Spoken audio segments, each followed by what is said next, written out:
I start this video with a caveat. Mad Sociologist in the News is a personal project. As it stands, I don't make income from this. Maybe down the road, but not now. I don't have a staff, it's just me. Often this means it takes me a while to respond to news because I want to come up with something that isn't just echo chamber stuff, and I put a great deal of energy into researching the work. I also make all the graphics. You may notice in this video that I don't do a lot of that stuff this time. In this piece, I'm mostly just venting some thoughts. So please forgive me for shortcutting this one.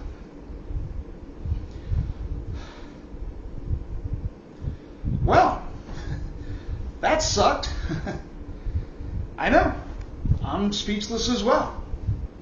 But what I won't be is silent.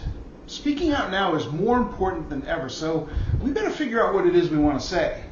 Also, I've seen a lot of lefty lamenting online in the last couple of days as I've been trying to find my own voice. I'm just not the lamenting kind of guy. During a time of crisis long ago, I was a teenager. I was helping an older gentleman with his groceries. I was working at the grocery store.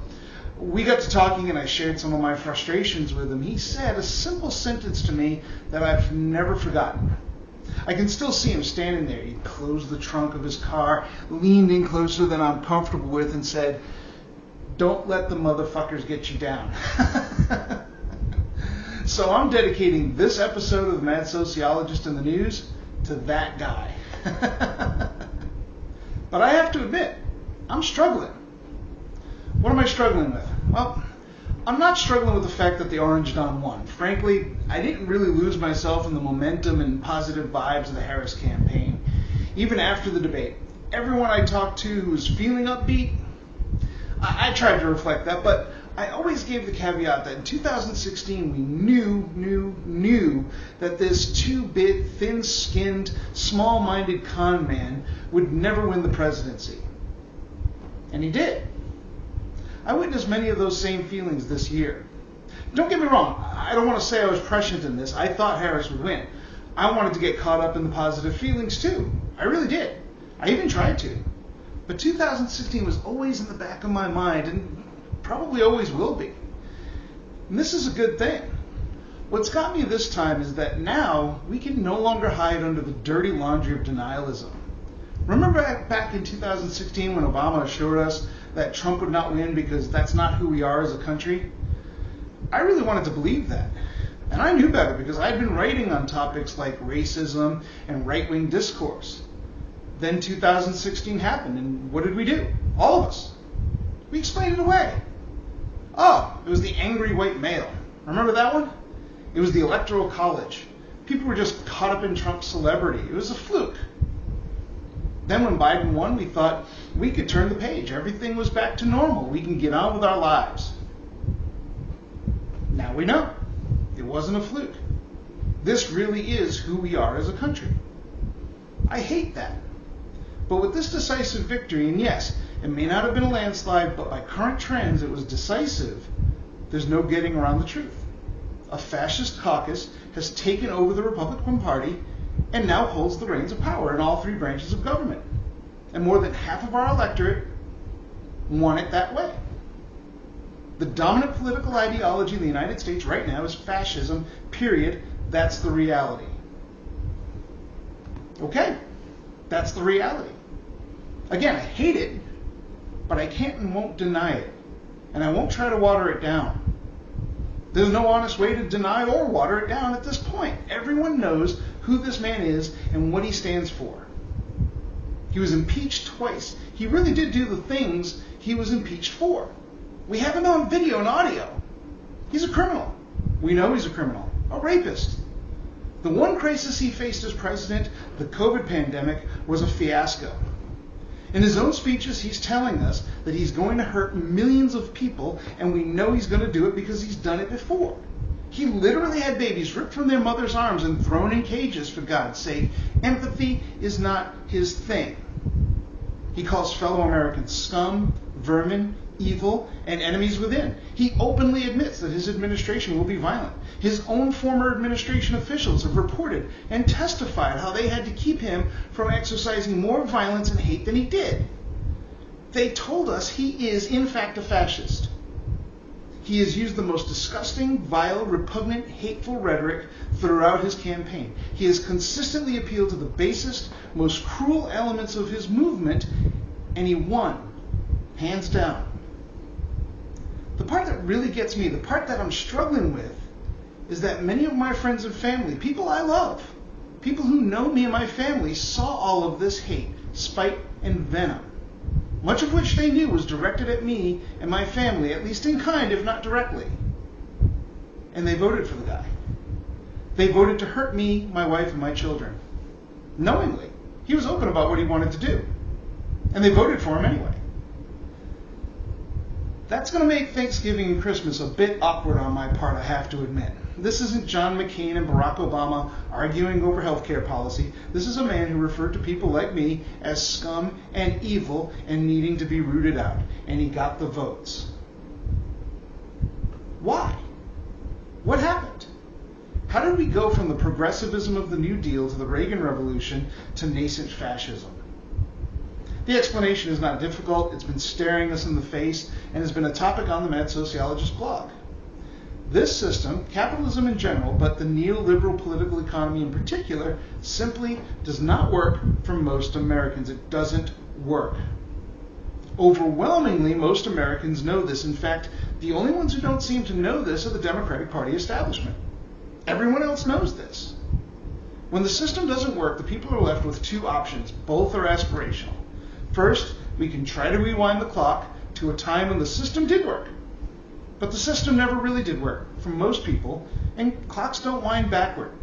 So this golden age is mythical and subject to manipulation. This is the right-wing approach. Secondly, we can try to overthrow the system and create a new one. This utopian vision is no less subject to manipulation, but this is the left-wing approach. The MAGA movement at this point is the most cohesive movement offering an explanation and solution for those who have given up on the neoliberal order. Their explanation is awful. Their explanation is that those people are making the country weak and cheating and conspiring to keep real Americans down.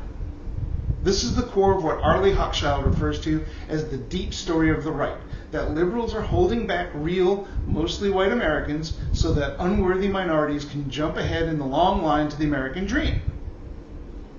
Now, the left has an explanation as well, one that I think is more valid. Namely, the wealthy have rigged the system to redirect wealth away from working Americans into their own coffers. In doing so, they've limited the life chances for almost all Americans and sowed division and disunity in the population to keep us from working together to constrain their power. One of the most successful campaigns of the 20th century was the silencing of left-wing discourse in the United States. We've seen some awakenings with Bernie Sanders and the Squad, but for the most part, the left does not have the kind of discursive infrastructure that can come close to competing with the right at this point. The Democratic Party, on the other hand, has become the party of the status quo. Everything is fine if we just pass the right legislation, if we just build back better, if we can just get benefits to the right people.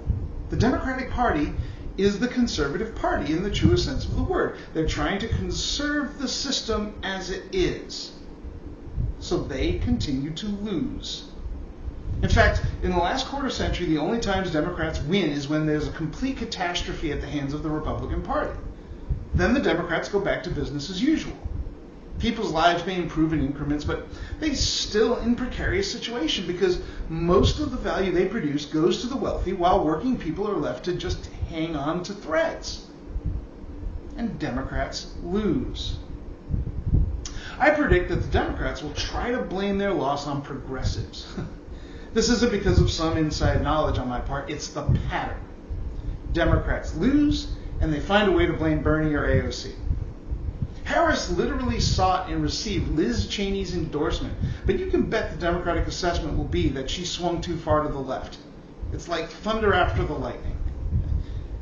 You know, I really think Crystal Ball was spot on in a recent essay. She suggested that we're experiencing today is a direct result of the DNC undermining the Bernie Sanders campaign in 2016. History doesn't offer its alternatives, but I believe that Bernie would have won in 2016. Imagine the world we would be living in right now. I don't think it would have been the end of capitalism. I don't think it would have been the revolution of the proletariat, but I think we would be much better off. We certainly wouldn't be in the throes of fascism like we are today. I could be wrong, and these are all just fanciful musings. So, what do we do?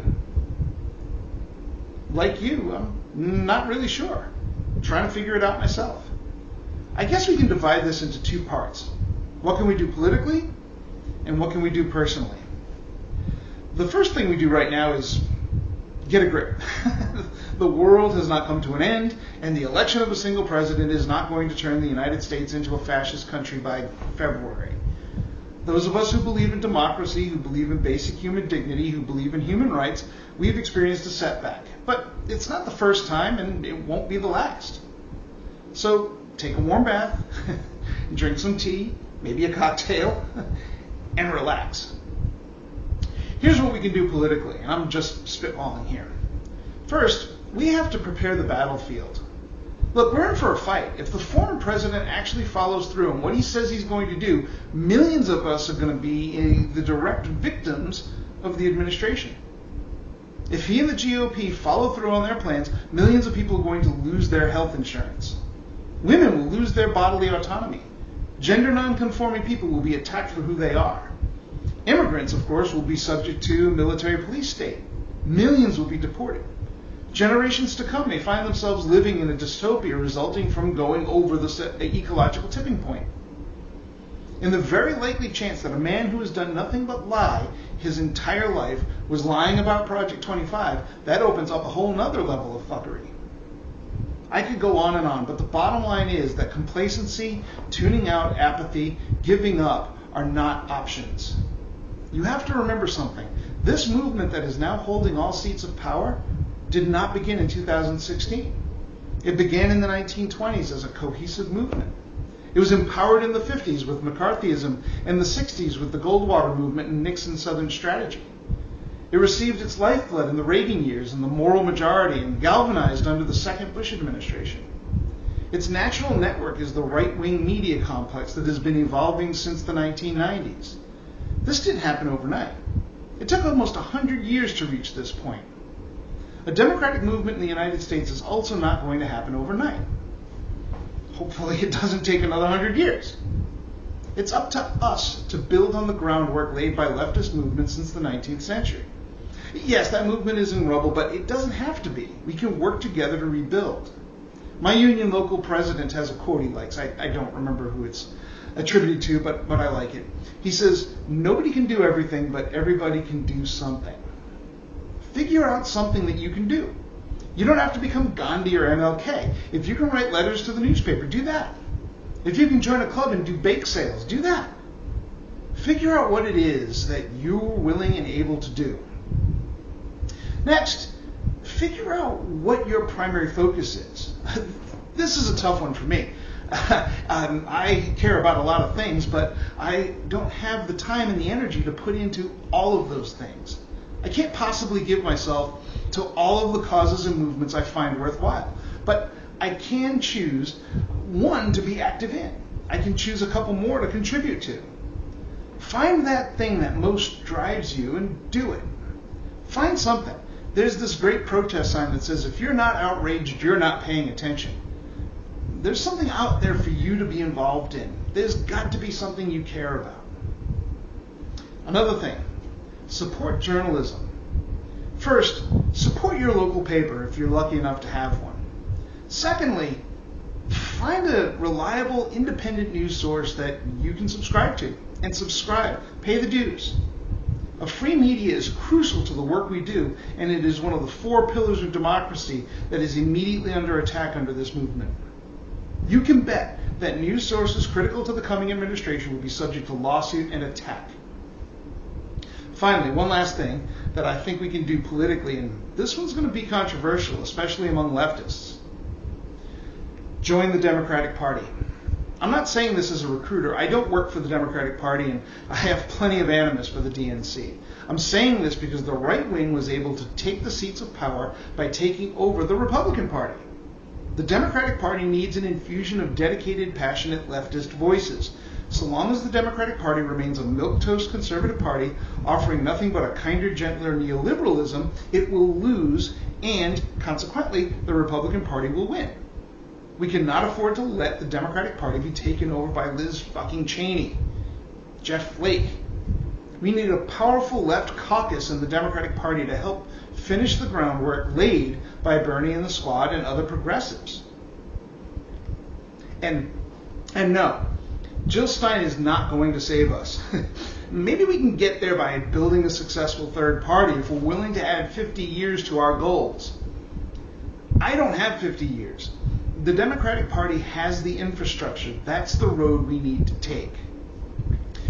Those are some political things we can do, but lately I've been really evaluating the personal things that I can do. The reality is that I'm a nice guy. Specifically, I really don't like conflict, and I don't like uncomfortable social situations. So unless it's a political forum, I keep my mouth shut. I have to stop that. We need to talk to people and share our views and the vision of the world that we have. More than 30% of eligible voters did not even bother to show up this year. We need to give them a reason to show up, and we need to give them a reason to show up for us. We can only do that by sharing our voice. Right now, the only voice they're hearing is coming from the right, and the right can say anything they want about us, and if we don't speak up, there's nothing to counter the lies. And when someone comes along and spews nonsense they heard on Snooze Max or Fox Noise, we need to confront them. This is most true for people like you and me, who inform ourselves, who study the issues, who know the facts. We can't just keep our mouths shut anymore for the sake of not ruining the dinner party. When conservative Uncle Charlie starts mouth-frothing about the criminals and mental patients pouring unchecked over the border, we need to check him on it. When they spew bigotry about trans people, we need to check them on it. Also, when the president does something atrocious, and he will, we need to throw it in their faces because they're not going to get that information anywhere else, certainly not from their media sources.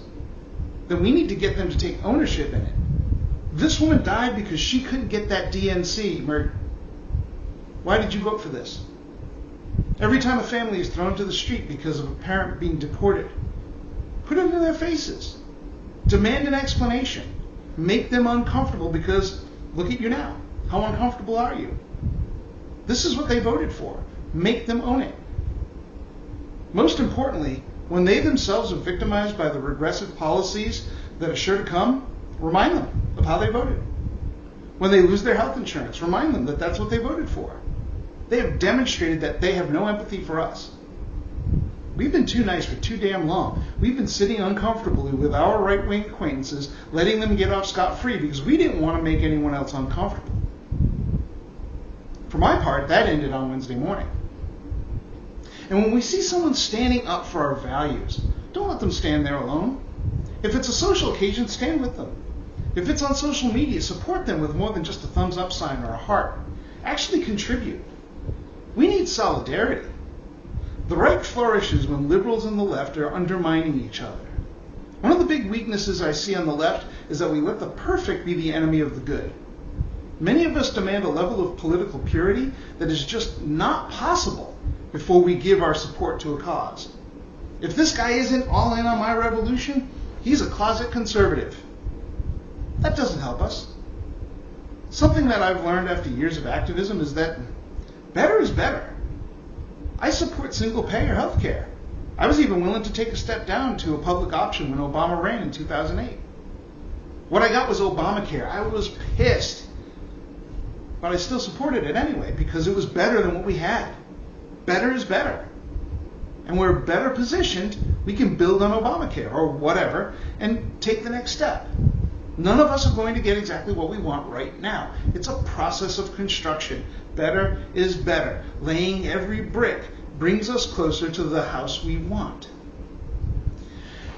Anyway, that's what I have. Hopefully I offered some direction in this chaotic moment. In solidarity. Talk to you next time.